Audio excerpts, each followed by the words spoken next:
اگر میرے بندے ذرا سوچیں اس میں کتنی محبت ہے. میرا بندہ، اللہ کہے میرا بندہ.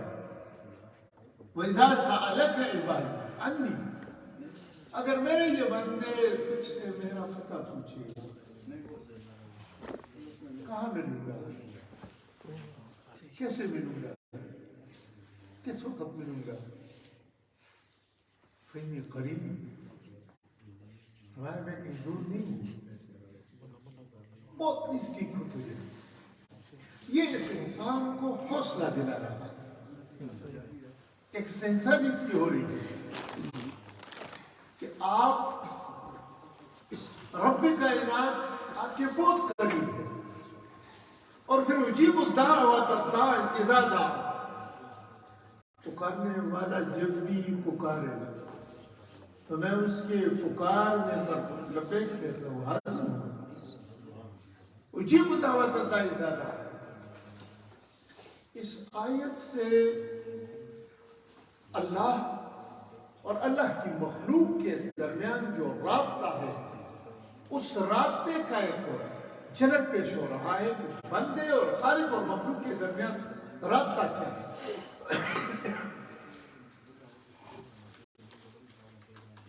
اصل مسئلہ انسان کا جو رب کائنات نے کمال میں رکھا ہے وہ یہ ہے کہ انسان کی عبدیت، عجز، اللہ کے دربار میں اپنی عجزی کو ظاہر کرنا، اللہ کے دربار میں مانگنا، اللہ کے دربار میں اپنی حاجت پوری کرنا.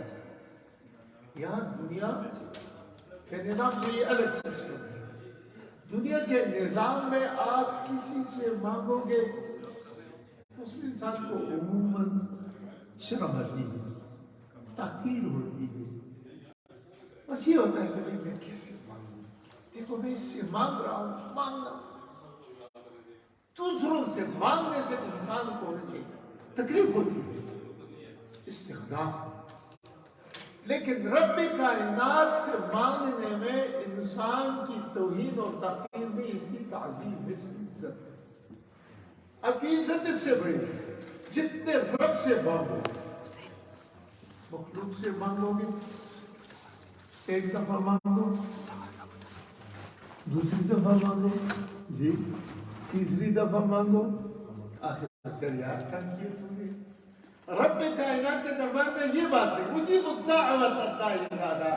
رات و دن میں 100 دفعہ تم رب سے مانگو، رب کبھی ناراض نہیں ہوتا ہے، خوش ہوتا ہے. میرے بندے اذا سالک عبادی.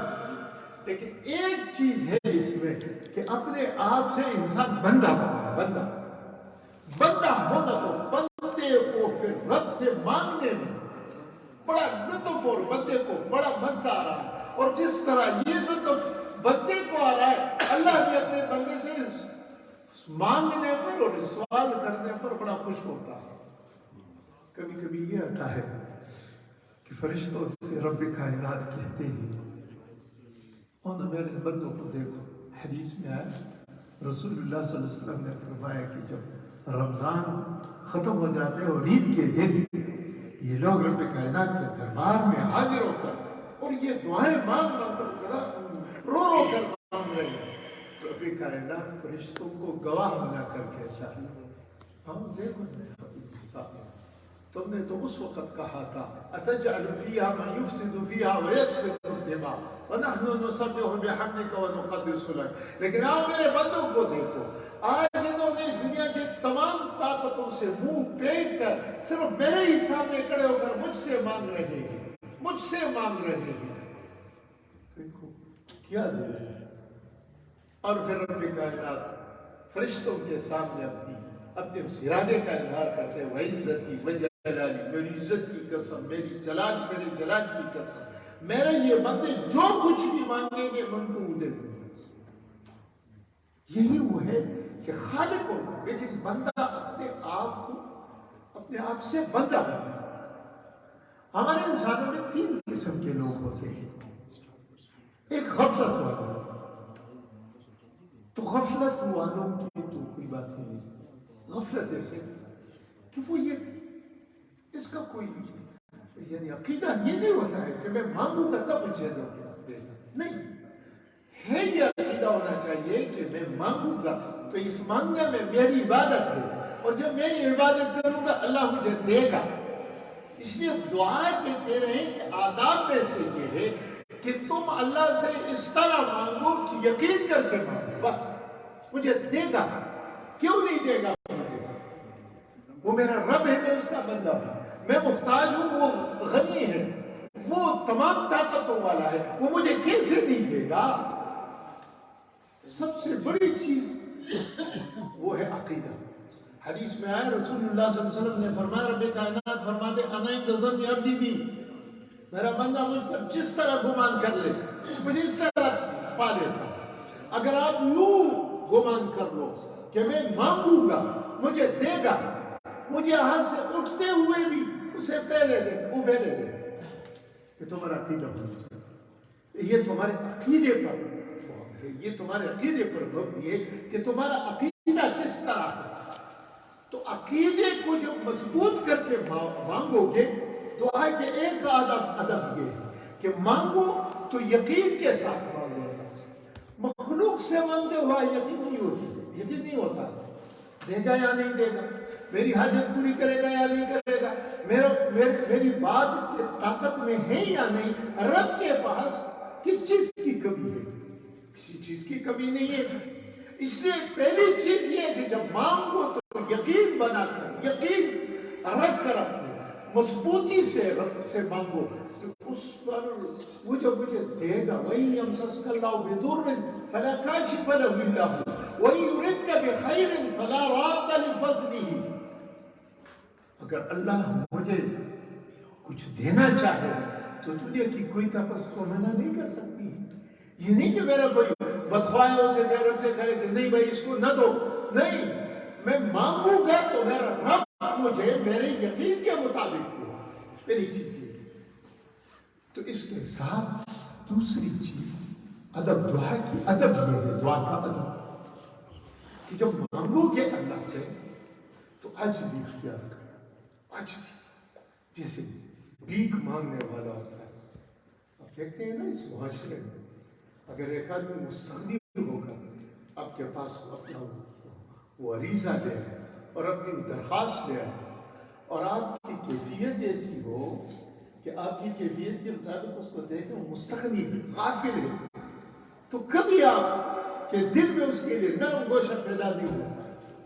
اسی طریقے سے رب کائنات کے دربار میں جب مانگو گے تو اپنے آپ کو عاجز بناؤ، مسکین بناؤ، عاجزی کی کیفیت بناؤ۔ حدیث میں یہاں تک آیا کہ آپ اپنے آپ سے اللہ کے دربار میں سوالی بنا کر اسے سوال کریں۔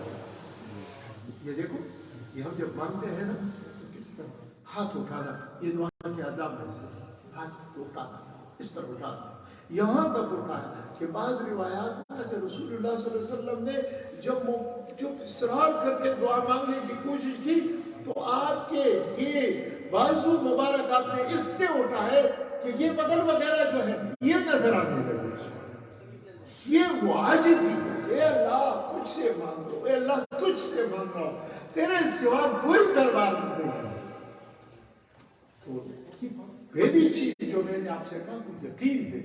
یقین کے بعد دوسری چیز جو ہے وہ آپ کے مانگنے میں اپنے آپ کے عجزی کا اظہار ہے، اپنے آپ کو عاجز بنانا ہے، اپنے آپ کو مسکین بنانا ہے، اپنے آپ کو سوالی بنانا ہے، تب مانگو۔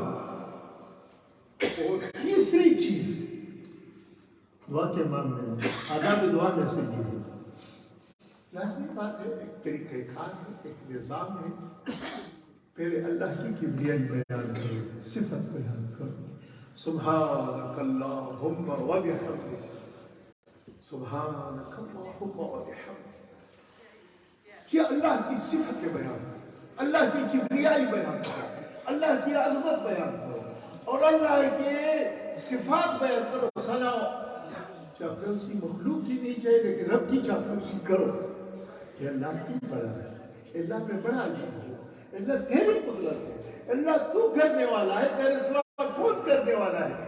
یہ چاپلوسی رب کے دربار میں کر کے تو آپ اپنی طرف اللہ کی رحمت کو مخلوق کی چاپلوسی نہیں، یہی چاہیے اس سے نہیں. لیکن رب کے دربار میں جب مانگو گے تو عاجز بنا کر چاپلوس کرو گے، اس کی صفت کرو گے. اور اس کی صفت کرنے کے بعد پھر ساتھ ایک سفارشی خط بھی ڈال دو گے. وہ سفارشی خط ہے درود شریف. درود شریف، کیونکہ درود شریف اللہ تعالیٰ رد نہیں فرماتے. تو اس کے ساتھ آپ نے گویا اپنی دعا کے ساتھ پر لگوایا پر، اور اس پروں کے ساتھ آپ کی دعا آگے جا رہی ہے. درود شریف اللہ کے دربار میں قبول ہے تو ہو سکتا ہے اس قبولیت کی وجہ سے آپ کی دعا بھی اللہ کے دربار میں قبول ہے. جب دعا درود شریف کے بعد پھر اس کے بعد اپنی جو کچھ ہے اللہ سے بات. یہ ضروری نہیں کہ آپ عربی میں مانگے. ادیہ مسنون الگ مسئلہ ہے، ادیہ معصورہ الگ مسئلہ ہے، لیکن یہ ضروری نہیں. میرا رب اتنا رحیم و کریم. آپ یہ حج میں دیکھ رہے ہیں، خاص کر یہ طواف کے موقع پر دیکھتے ہو کس کس بولی میں لوگ لگے رہتے ہیں اور کس کس انداز میں لگے رہتے ہیں. اس کو اپنی اس زبان میں اور اپنے اس جذبات کے اظہار میں کیا رقت اس پر تعلیم ہوتی ہے. یہاں کوئی پابندی نہیں. ہاں ایک مسئلہ ہے، ناجائز سوال نہ کریں، اپنی استعداد سے سوال. مثال کے طور پر ناجائز سوال ہے کہ اللہ مجھے تو قوت دے دے، یہ حرام ہے. جی یا اللہ مجھے پوری دنیا کا کیا حکمران بنا دے. یہ ویسے سوال ہیں کہ جس سوال میں کوئی حقیقت نہیں ہے. تو ہے کہا اتنا کہ تو پورے دنیا کا حکمران بن جائے. حکمرانی لمن الملک اليوم للہ الواحد القہار. ایسی دعا نہ کرے کہ جس کو دوسرے کو تکلیف پہنچے. ایسی دعا نہیں کرتا. مثال کے طور پر اپنے فائدے کے لیے لگے ہوئے ہیں اور دوسرے کے نقصان کے لیے کہ اللہ سے مانگتے ہو کہ مجھے تو یہ فائدہ ہے، اس سے یہ فائدہ لے. یہ اللہ شرمی کو سب کا رب ہے اور رب العالمین ہے. یہ دعا کے آداب ہیں. جب یہ دعا کے آداب ہو، آپ کے دل میں عاجزی ہو، آپ کے دل میں خشوع و خضوع ہو تو رب سے مانگو گے تو پھر جس درد سے آپ مانگو گے نا اس درد سے آپ کی دعا قبول ہوگی. اس درد سے. مولانا روم ایک جگہ میں دعا کے بارے میں کہتے ہیں کہ تم تو اٹھو نا اور 2 رکعت پڑھ کر اور دل کی گہرائیوں میں سے اللہ کو تو پکارے ہیں. کہہ رہے نیز روزی با خدا زاری نکار، نیز روزی با خدا زاری نکر، یا رب عنایت ازو روزی بدر. نیز روزی با خدا زاری نکر.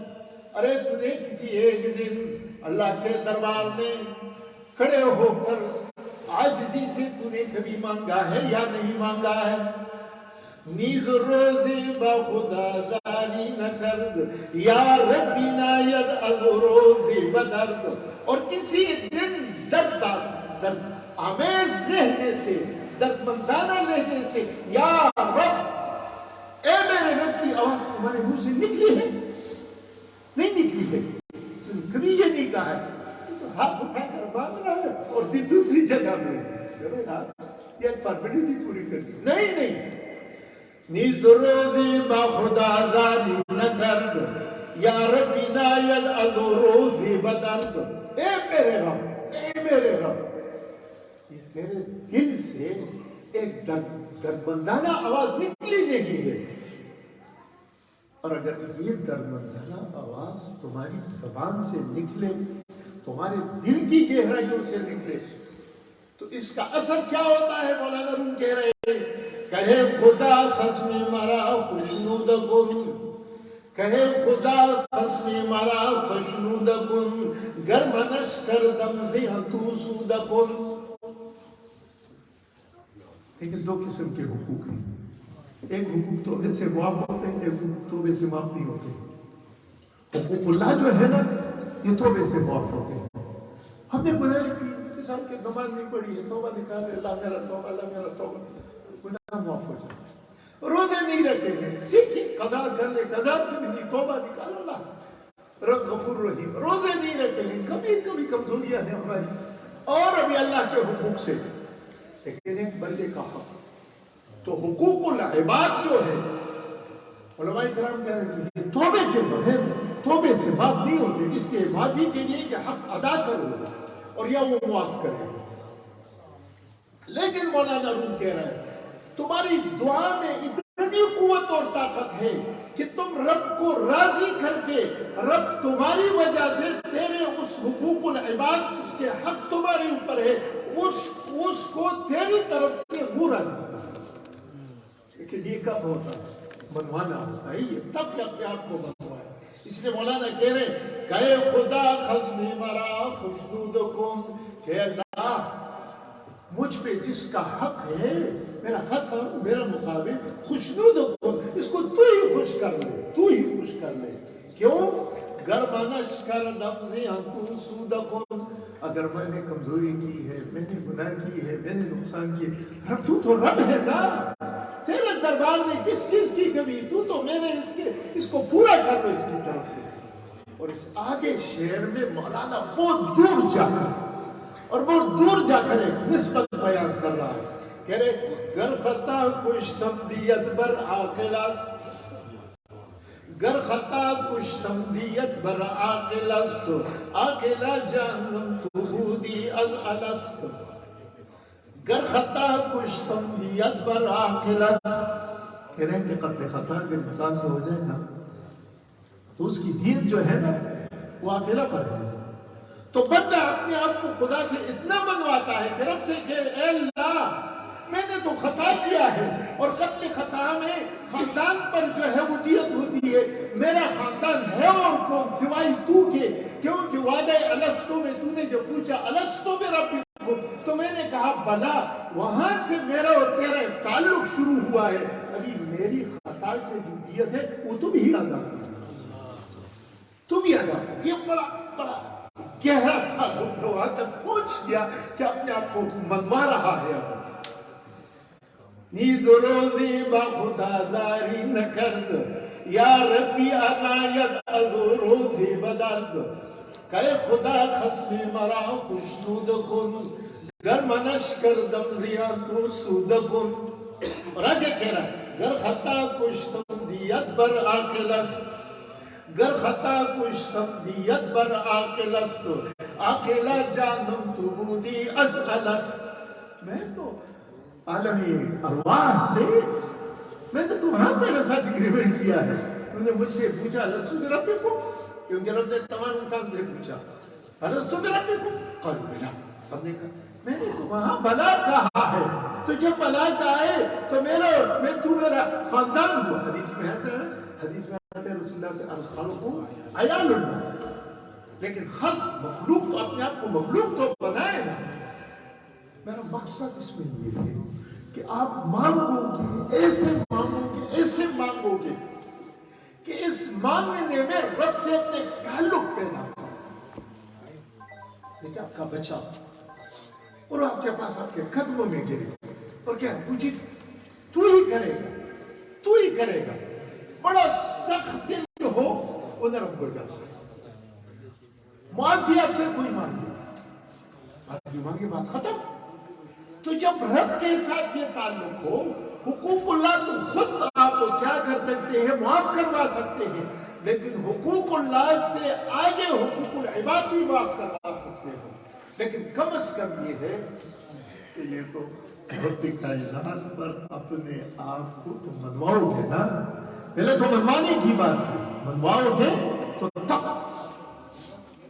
اس لیے صوفیات نے آیا ہے کہ ایک ہے مقام خلت اور ایک مقام حب. ان دونوں مقام میں بڑا فرق ہے. ابراہیم علیہ السلام مقام خلت میں تھے، واتخذ اللہ ابراہیم خلیلا. وہ بھی دوستی ہے. دو دوست جو ہوتے ہیں کبھی ایک دوست دوسرے دوست پر نافرمانی کرتا ہے اور کہنے چلو یار اس کو پتہ نہیں ہے خود. حضرت ابراہیم علیہ السلام جب آگ میں پھینک رہے تھے نمرود، تو فرشتہ پھر اللہ سے مانگو کہ مجھے کیا حکم ہے، کوئی ذمہ نہیں، تو کہنے لگا اللہ سے مانگو، کہ وہ دیکھ نہیں رہا، وہ دیکھ نہیں رہا ہے کہ میں اس سے مانگوں۔ یہ مقام خلت ہے، یہ مقام خلت، لیکن اس میں ایک مقام تک پہنچ جاتا ہے، مقام خلت پر پہنچے، دوستی کے ایک ایسے معیار پر پہنچے کہ اپنے آپ کو منگوائے تو پھر ناز برداری کرے، پھر ناز اٹھائے کہ بھئی تم یہ نہیں کرتے ہو، تم یہ نہیں کرتے۔ لیکن ایک اس سے آگے مقام حب ہے، اور خاص کر مقام حب محبوبیت ہے، اس میں محبیت تھی، اس میں محبوبیت کی ہے، تو محبوبیت میں جب انسان پہنچ جائے تو وہاں ابدیت کا سوال رہتا ہے، اور ابدیت کی کیفیت انسان پر چاہ جائے۔ چنانچہ رسول اللہ صلی اللہ علیہ وسلم جنگ بدر میں رو رہے ہیں، اللہ سے مانگ رہے ہیں، اے اللہ تو ہی ہے اور کچھ کوئی بھی نہیں۔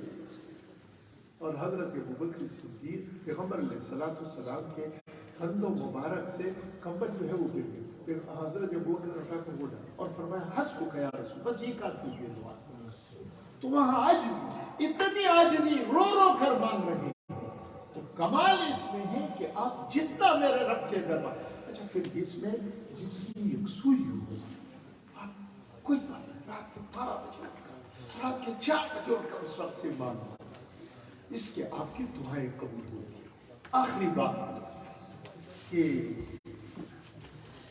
جو دعا قبول ہوتی ہے کبھی کبھی وہ دوسرے سے مانگو، دوسرے سے کسی دوسرے سے کہے میرے لیے دعا، اس سے بڑی دعا سے دعا قبول ہوگی۔ اس لیے رسول اللہ صلی اللہ علیہ وسلم وَلَوْ أَنَّهُمْ ظَلَمُوا أَنفُسَهُمْ جَاءُوكَ فَاسْتَغْفَرُوا اللَّهَ وَاسْتَغْفَرَ لَهُمُ الرَّسُولُ لَوَجَدُوا اللَّهَ تَوَّابًا رَحِيمًا۔ اور اس پر سب کا اتفاق ہے کہ آپ کسی کے پاس جا کر اسے کہو یار میرے لیے دعا مانگو۔ اچھا یہ بھی ضروری نہیں کہ آپ کسی بڑی مولوی صاحب کے پاس جائیں، کسی اہل اللہ کے پاس جائیں، گنہگار بندہ بھی ہو اس کے یار میرے لیے دعا کرو، گنہگار کیوں پتہ نہیں کہ حدیث میں ہے نا، حضرت عمر رضی اللہ تعالیٰ عنہ عمرے کے لیے جا رہے ہیں، تو رسول اللہ صلی اللہ علیہ وسلم نے فرمایا کہ بھائی ہمیں دعا میں نہ بھولیں، ہمیں بھی دعا میں یاد رکھیں۔ عمر کہہ رہے کہ میری زندگی کا قیمتی جملہ ہے کہ مجھے پیغمبر نے فرمایا کہ مجھے دعا میں نہ بھولیں۔ اس سے معلوم ہوتا ہے کہ افضل مفضول سے بھی دعا مانگ سکتا ہے۔ اور مولانا روم نے تو ایک اور واقعہ بیان کیا،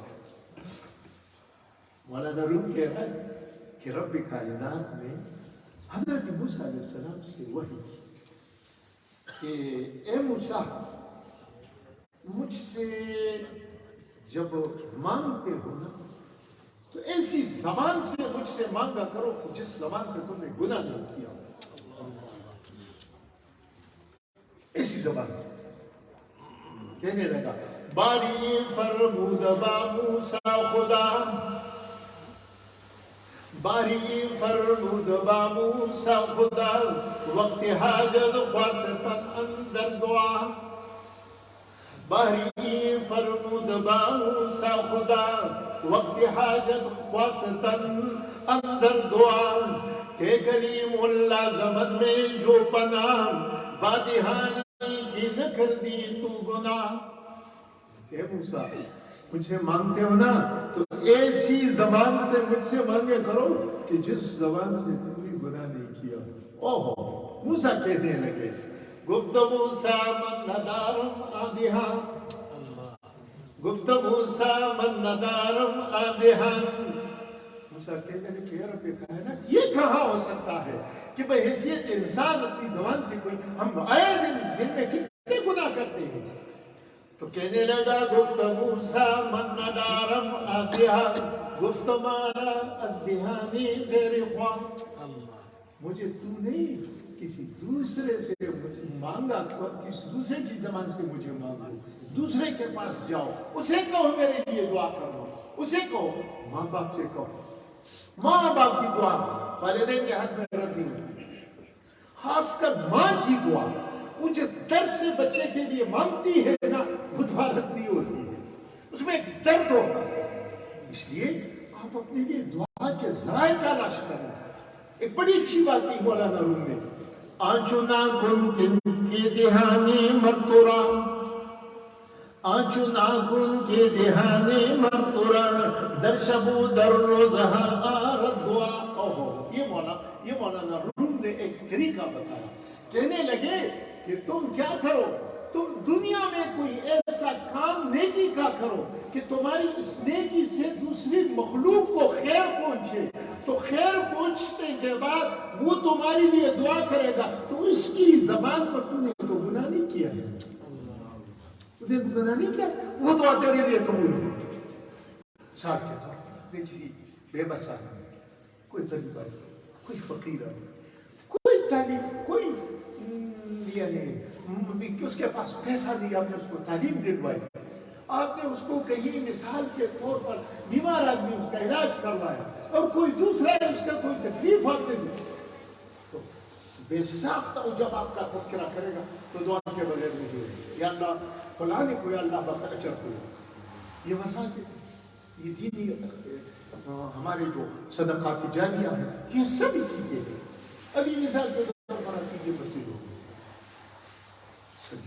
سالوں سے یہ آباد ہے. کیا پتا کہ روز اول میں کسی ایک آدمی نے کوئی ایک پاؤنڈ اس میں دیا ہوا ہو, تو اگر اس نے ایک پاؤنڈ دیا, اس کی طاقت ایک پاؤنڈ کی تھی, تو قیامت کی صبح تک اس کے لیے یہی دعا ہے کہ اللہ مسجد جتنے بنائے اس کو مغفرت فرمائے, اس کی مغفرت فرمائے. یہ دوسروں کی دعائیں ہیں اس کے لیے. اس لیے آپ نے کسی کی راہبری, کسی کی رہنمائی کی, اس دنیا میں آپ کسی کے کام آئے, تو کام آنے پر یہ زبان ایسی ہے نا کہ یہ زبان پہ آپ نے گناہ نہیں کیا ہے, یہ زبان کی دعا آپ کے لیے قبول ہوگی. اس لیے آپ اپنے والدین, اپنے بزرگوں, اپنے بڑوں سے, اور خود کسی مسلمان کے اللہ ظاہر غیب, جس وقت آپ کیا ہو, یعنی غیبانہ دعا, غیبانہ دعا ایک دوسرے کے لیے قبول ہوتی ہے. اللہ تعالیٰ مجھے اور آپ سب کو عمل کرنے کی توفیق نصیب فرمائے, اور انہی باتوں پر اللہ تعالیٰ عمل کی توفیق نصیب فرمائے, اور اپنے ذات کے ساتھ ہمیں تعلق جوڑنے کی نصیب فرمائے.